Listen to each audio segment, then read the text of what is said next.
Hello, heroes. Joe Smith here again. Hope you're having a great day. A lot of you probably seen them videos on the YouTube. Them tool guys, they doing videos on the YouTubes talking about these corn protectors that you can get now at Harbor Freight for your tool carts. And you just kind of attach them to the corners, and they protect the uprights on the corners there of the frame. You keep them from getting all like banged up, chipped up, scratched. Damage and all that when you're pushing the tool car around the shop. Well, only problem with them, they just provide a limited amount of protection. What about what's keeping the rest of it from getting all banged up and whatnot? Well, your buddy Joe Smith here has a solution.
There you go.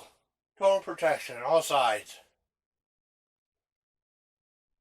Now while you're working in the shop during the day, you don't have to worry about getting all banged up.